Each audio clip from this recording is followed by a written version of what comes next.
I never thought I'd be that girl who ruined a good thing over some stupid feelings. But here I am, sitting in my car outside my apartment, scared to go inside because I don't know if I can look my husband in the eye anymore.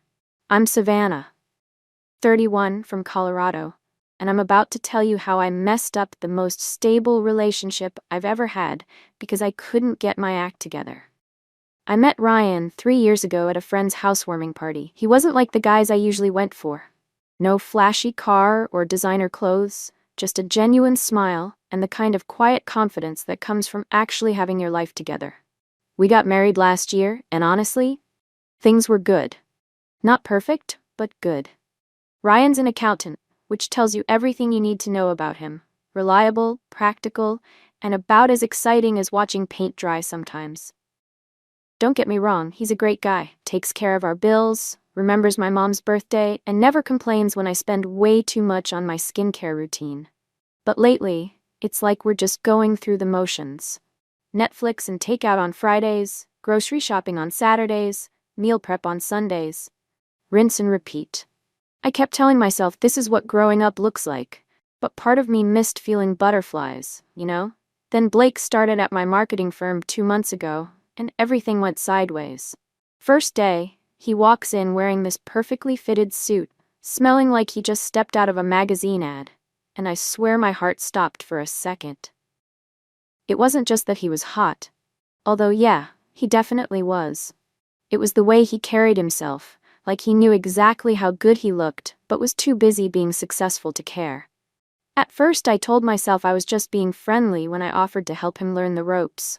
Ryan was working late hours anyway, trying to make partner at his firm. Blake and I started grabbing coffee together during breaks, and he actually listened when I talked about my dreams of opening my own agency someday. Not like Ryan, who just reminded me about our mortgage and being practical. The real trouble started during this big project we had to work on together. Late nights at the office turned into dinner orders, turned into drinks at this little bar around the corner. Blake would say things like, "A woman like you deserves to feel excited about life," and "It's crazy how someone so beautiful could be so down to earth." I knew he was flirting, but I didn't stop him. I liked feeling desirable again. Ryan started noticing something was off. He'd ask about my days, and I'd give these vague answers, feeling guilty but not guilty enough to stop. One night, he tried to plan this cute date night, but I made up an excuse about a work deadline because Blake had invited me to this new rooftop bar. The look on Ryan's face, I still see it sometimes when I close my eyes. Things with Blake kept escalating. Innocent touches turned into lingering hugs. He'd text me late at night, and I'd respond even though I knew I shouldn't. Meanwhile, Ryan was being Ryan. Making sure our retirement accounts were in order, planning for our future, being the same dependable guy I fell in love with. But suddenly, that wasn't enough anymore. Last week, Blake kissed me in the parking garage after work. I didn't push him away. I kissed him back, and it felt like every romantic movie moment rolled into one. But then I got home, and Ryan had cooked my favorite dinner because he thought I seemed stressed lately. I barely slept that night, or any night since. Now I'm stuck in this mess I created. Every time Blake looks at me at work, I feel this rush of excitement mixed with guilt. Every time Ryan kisses me goodbye in the morning, I feel like the worst person alive. Blake keeps saying we could be amazing together, that life's too short to settle. Ryan doesn't have a clue, but he knows something's wrong. He's been trying harder lately, which just makes me feel worse. I scroll through our wedding photos sometimes, trying to remember why everything felt so right back then. Ryan's not boring, he's stable, he's not unambitious, he's smart with our future. I know this in my head, but then Blake sends me a text about how he can't stop thinking about me, and all that logic goes out the window. What kind of person does this make me? I've got this amazing husband at home who would do anything for me, and I'm throwing it all away for some guy who makes my heart race. Blake's probably just another player, but the way he looks at me, it makes me feel alive in a way I haven't felt in so long.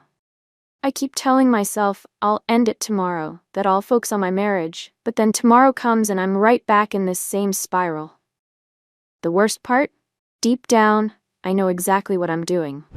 I'm risking everything solid in my life for something that probably won't last past the honeymoon phase. But knowing that doesn't make the feeling go away. It doesn't stop me from checking my phone every 5 minutes hoping Blake texted. It doesn't make me any more excited about movie nights with Ryan. So yeah, that's where I'm at, sitting in my car, staring at my front door, trying to decide if I should go inside and try to fix my marriage or drive to Blake's place and blow up my entire life. Pretty pathetic, right? But I can't be the only one who's ever felt like this. Like you're standing on the edge of something, knowing you should step back, but wondering what would happen if you just jumped. I ended up going inside that night. Ryan was asleep on the couch, some home renovation show playing in the background.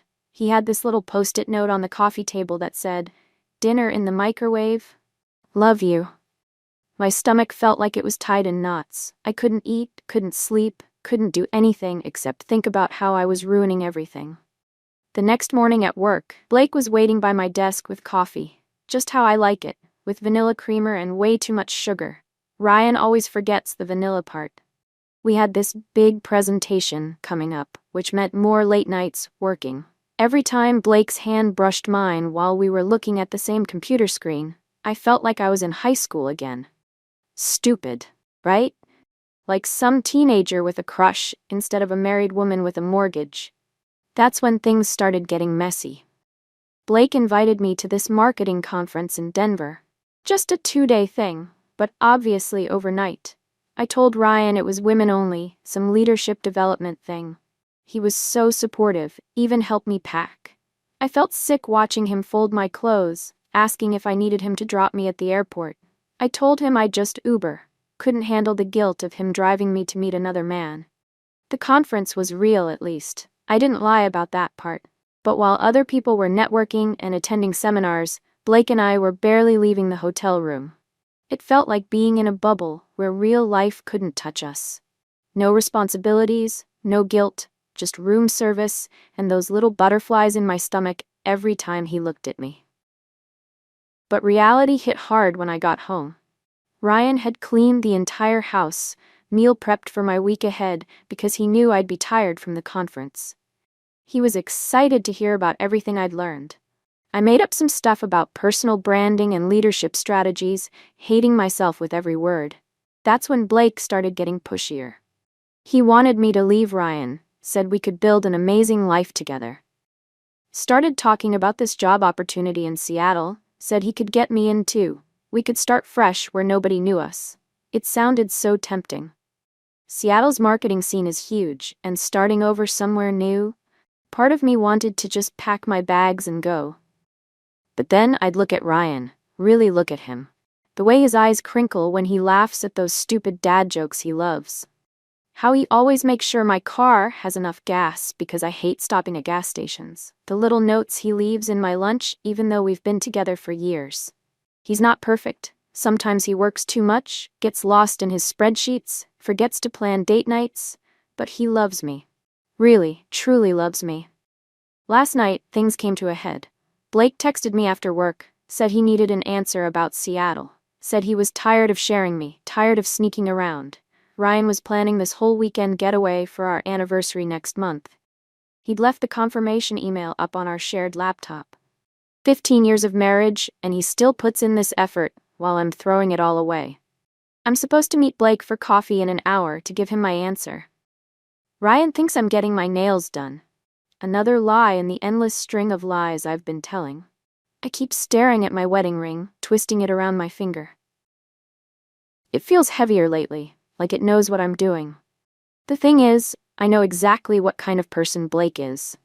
He's the kind of guy I would have fallen for in my 20s, all charm and big dreams and expensive cologne. The kind that makes you feel special until you realize he makes everyone feel special. But knowing that doesn't change how alive I feel when I'm with him. Doesn't make me want him any less. I went to meet Blake at this little coffee shop downtown. Neutral territory, I guess. He was already there when I walked in, looking like something out of a magazine in his designer suit. Before I could even sit down, he started talking about Seattle, showing me apartment listings on his phone.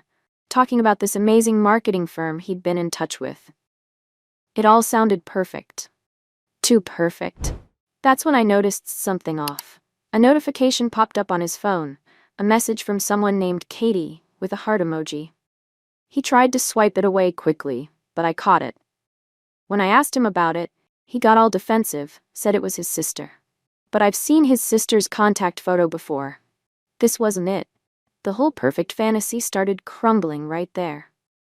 I excused myself to the bathroom, and did something I'm not proud of. I looked Blake up on Facebook through a mutual friend's profile. Turns out, Katie is his girlfriend of 2 years, who lives in Phoenix. They're doing long distance while he's here for this temporary assignment. Everything started making sense. Why he always had excuses about weekends, why he never wanted to go anywhere public in town. I walked back to our table, feeling like the biggest idiot in Colorado. Here I was, ready to blow up my marriage for someone who was playing the exact same game with multiple women. But instead of confronting him, I just sat there, nodding along as he talked about our future together. Why? Because admitting I'd been played meant admitting I'd risked everything for nothing. The worst part came later that night. Ryan had planned this surprise dinner, nothing fancy, just takeout from the place where we had our first date. He'd remembered. Between bites of pasta, he started talking about trying for a baby, how he'd been putting in extra hours at work so we could start saving. Meanwhile, I'm sitting there with another man's messages burning a hole in my phone. That night, I couldn't sleep again. I started going through Ryan's phone, not because I suspected anything, but because I wanted to find something, anything, that would justify what I'd done. But all I found were searches for romantic anniversary ideas and a reminder to pick up my favorite ice cream. It made me feel even worse.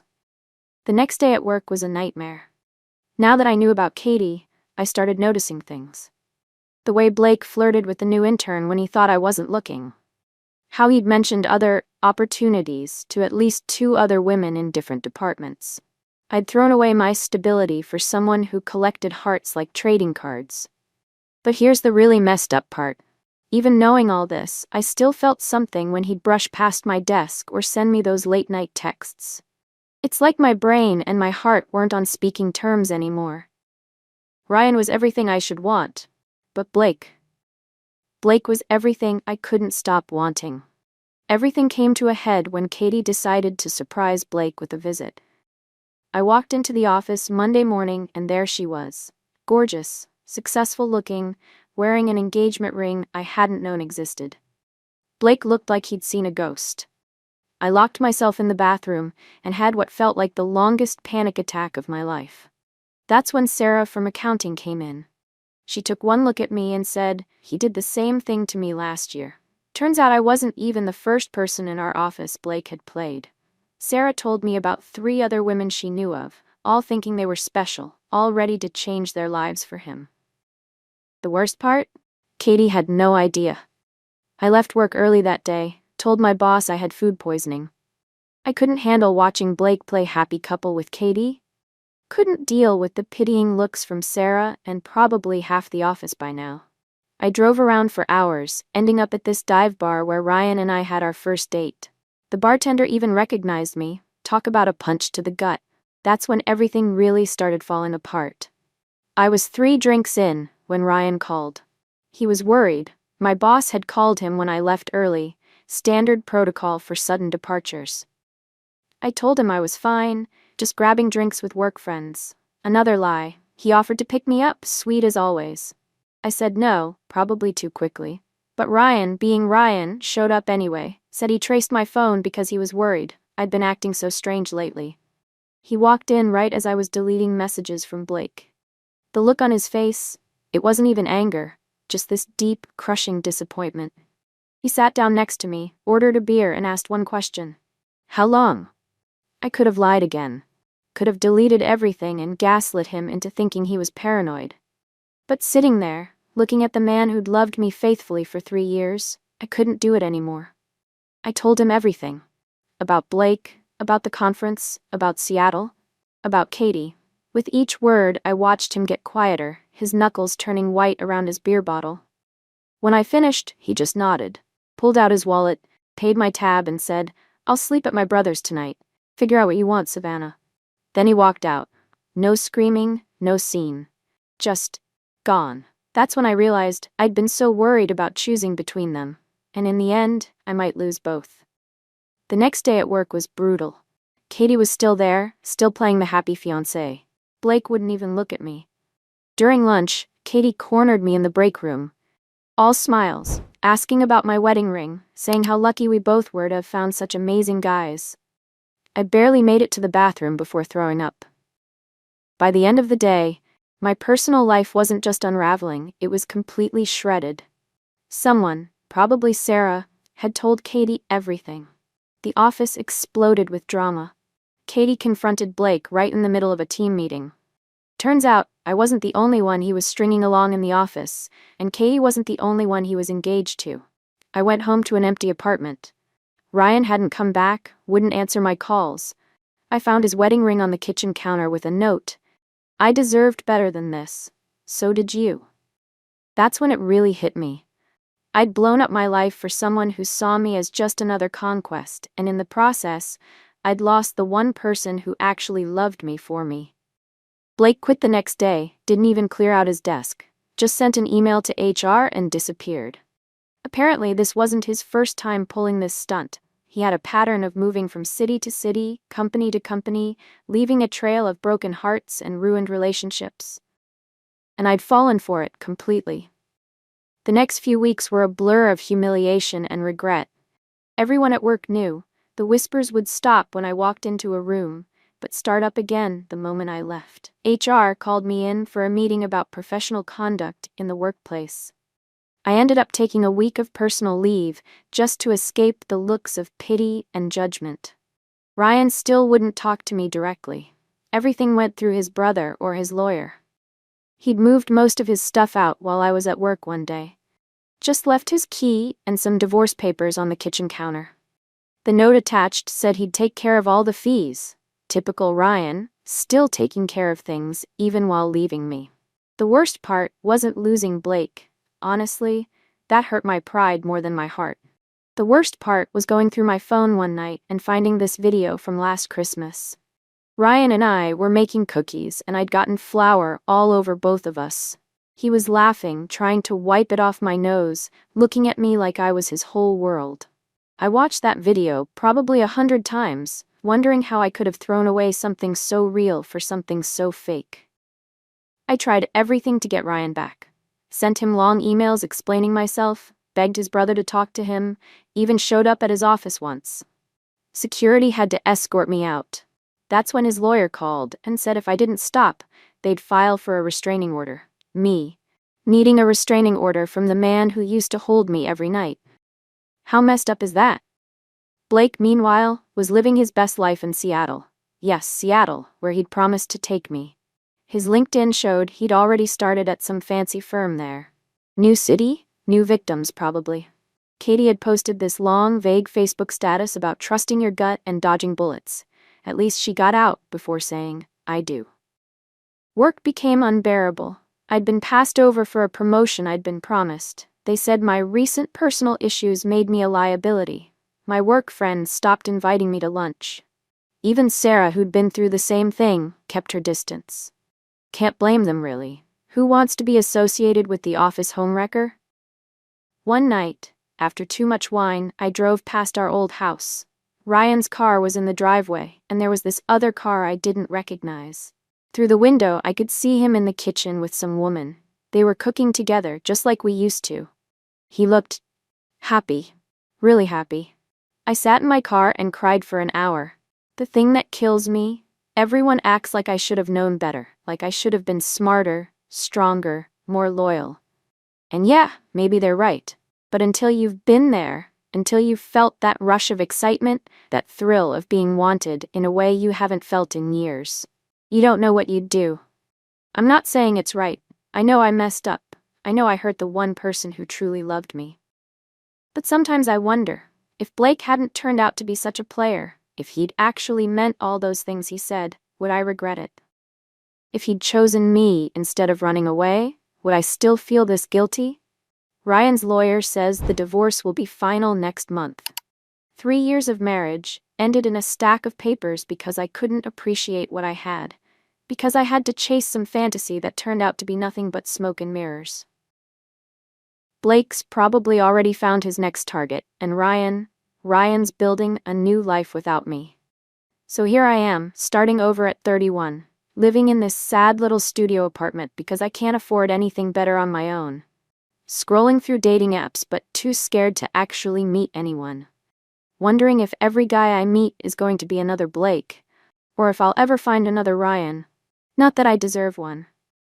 The divorce was finalized last week. Ryan didn't even show up to the courthouse. His lawyer handled everything. I sat there in my best dress, the one he always said made my eyes look pretty, watching as 3 years of marriage got erased in less than 20 minutes. The judge didn't even look up from her papers. Just another Tuesday for her, just another failed marriage to process. I got curious last night and looked up Blake on social media. Bad idea. He's already engaged again, some gorgeous marketing executive in Seattle. Her profile is full of pictures of them hiking, traveling, looking perfect together. Just like his profile with Katie. Just like it probably was with all the others. The sad part? Even knowing everything I know now, seeing those pictures still stung. My mom keeps telling me this is all part of growing up, learning from your mistakes, finding yourself, whatever. Easy for her to say. She didn't have to pick up extra freelance work just to afford her half of the divorce payments after Ryan stopped covering them. Didn't have to watch her entire friend group slowly drift away because nobody wants to pick sides but everyone already has. The new girl Ryan's dating? Her name's Rachel. Found that out from his sister's Instagram. The same sister who used to call me for advice about boys and now won't even accept my follow request. Rachel looks sweet, normal, trustworthy, everything I used to be, I guess. They went to Hawaii last month, the same trip Ryan and I had been saving up for. Funny how life works out. I tried therapy for a while. The therapist kept talking about taking accountability and recognizing patterns. But here's the thing. I know what I did was wrong. I know I hurt people. I know I destroyed something good for something fake. But knowing all that doesn't change how trapped I felt in my marriage, how alive Blake made me feel, even if it was all just a game to him. The worst moments are the quiet ones, like when I'm grocery shopping and automatically reach for Ryan's favorite cereal, or when I'm watching TV and want to tell him about something funny that happened at work, or when I get a raise or accomplish something, and for a split second, I forget that he's not the person I call anymore. He's not my person at all. Everyone says I should have fought harder for my marriage. That if I really loved Ryan, I wouldn't have looked twice at Blake. Maybe they're right. But maybe love isn't that simple. Maybe you can love someone with all your heart and still want something more. Maybe you can make horrible mistakes and still not be a horrible person. Last week I ran into Sarah from accounting again, of all places, at a divorce support group. She's doing better now, dating some guy who knows her whole story and loves her anyway. She said something that stuck with me. The worst part isn't losing the guy who played you, it's losing the person you were before him. I get that now. I didn't just lose Ryan and Blake. I lost myself. Lost the person who used to pride herself on being honest, loyal, good. Now I'm the cautionary tale, the whispered gossip, the example of what not to do. And sure, maybe I deserve that. Maybe this is my karma, or whatever. Sometimes I think about writing to Ryan, telling him everything I've learned, how sorry I am, how much I've grown. But that would be selfish, wouldn't it? He's happy now. He's moved on. Writing to him would just be about making myself feel better, and haven't I been selfish enough? So this is my life now. Working a job I can barely stand, living in an apartment that never quite feels like home, dating guys I never quite trust, or worse, guys I don't trust myself with. Everyone says time heals all wounds, but they don't tell you about the scars. They don't tell you how long you carry the weight of your mistakes, how many times you relive every bad decision in the middle of the night. But you know what's really messed up? Some tiny part of me still wonders what would have happened if Blake had been real. If all those promises and plans had been true. If he'd actually loved me the way he said he did. Would it have been worth it then? Would I still feel this guilty if my happy ending had just been with someone else? I guess I'll never know. All I know is that I'm that girl now. The one who threw away a good man for a fantasy. The one who learned the hard way that excitement without trust is just another word for disaster. The one who has to live with her choices, even when those choices keep her up at night. Maybe someday I'll figure out how to forgive myself. Maybe someday Ryan will too, though I'm not holding my breath. For now, I'm just trying to get through each day. Trying to rebuild something from the mess I made. It's not much of a happy ending, but then again, I guess I gave up my right to one of those when I chose the wrong guy for all the wrong reasons.